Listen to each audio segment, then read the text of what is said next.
Halo, Assalamualaikum warahmatullahi wabarakatuh. Perkenalkan, nama saya Indriani.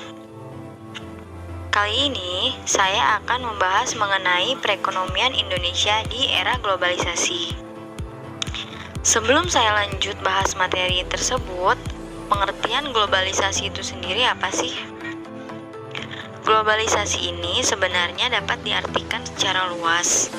Sedangkan globalisasi ekonomi dapat didefinisikan sebagai suatu kehidupan ekonomi secara global dan terbuka. Kenapa sih bisa disebut globalisasi? Karena ruang lingkupnya tidak hanya di dalam negeri, akan tetapi di seluruh dunia tanpa mengenal batasan dan hambatan teritorial negara.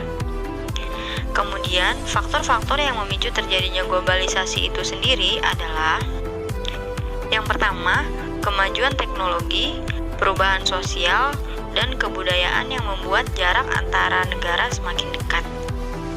Kemajuan teknologi telah memfasilitasi transportasi antar tempat dunia menjadi semakin dekat dan membuat transaksi ekonomi bisa melewati batas-batas negara. Dengan kemajuan teknologi tersebut, maka hambatan jarak bagi semua aktivitas yang berskala global dapat dikurangi sampai batas minimal. Yang kedua, terjadinya konvergensi dalam kebijakan ekonomi, politik, dan kebudayaan antar negara. Dari sisi kebijakan ekonomi, sesungguhnya kecenderungan konvergensi tersebut semacam ini sudah bisa dilihat sejak 2 dasawarsa terakhir, yang dikenal dengan fenomena kejayaan aliran ekonomi neoklasik. Seperti yang kita ketahui, bahwa globalisasi ekonomi sangat berperan penting loh bagi sebuah negara, apalagi negara yang sedang berkembang seperti negara yang kita cintai ini. Yap, negara Indonesia. Apa saja sih dampak globalisasi terhadap negara Indonesia? Menurut penelusuran, ternyata pengaruh globalisasi ekonomi paling besar dapat kita lihat dari ekspor, impor, investasi, dan tenaga kerja dalam suatu negara. Berkat globalisasi ekonomi ini, Indonesia dapat menjual produk dalam negeri ke luar negeri melalui kegiatan ekspor. Dari data yang dirilis oleh Badan Pusat Statistik atau BPS pada Agustus tahun 2019, tercatat nilai ekspor Indonesia mencapai 14,28 miliar US dollar. Dan pada Agustus tahun 2020 mencapai 13,7 US dollar. Menurut data BPS, nilai ekspor Indonesia pada tahun 2020 menurun sebesar 8,36% dari Agustus tahun 2019. Pandemi COVID-19 yang tak kunjung mereda ini menyebabkan penurunan tingkat perekonomian Indonesia. Perdagangan yang mendunia juga membuat Indonesia lebih mudah mendapatkan barang yang belum tersedia di Indonesia melalui kegiatan impor.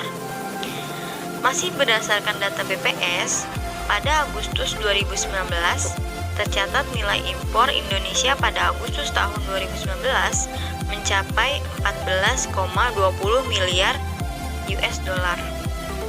Sedangkan nilai impor yang tercatat pada BPS di Agustus tahun 2020 mencapai 10,74 miliar. Pada sektor impor juga mengalami penurunan sebesar 24,19% dibandingkan Agustus tahun lalu. Sedangkan dari segi investasi, penanaman modal asing mulai berkembang di Indonesia. Dilansir dari Kata Data, pada Oktober 2019 terdapat investasi asing di Indonesia mencapai 105 triliun US dollar. Singapura menjadi penanam modal terbesar mencapai 1,9 miliar US dollar atau 27,1% dari total penanaman modal asing.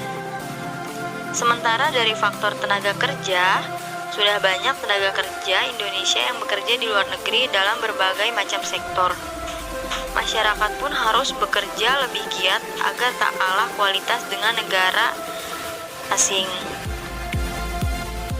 Pemerintah juga sedang melaksanakan pelatihan kerja agar masyarakat Indonesia mempunyai kemampuan atau skill yang berguna untuk menunjang masa depannya. Inilah pengaruh globalisasi terhadap perekonomian Indonesia. Tidak dapat dipungkiri bahwa globalisasi ekonomi mempunyai pengaruh yang besar bagi perekonomian dalam negeri. Sekian penjelasan yang dapat saya sampaikan. Terima kasih atas waktu dan perhatiannya. Semoga bermanfaat bagi kita semua. Assalamualaikum warahmatullahi wabarakatuh.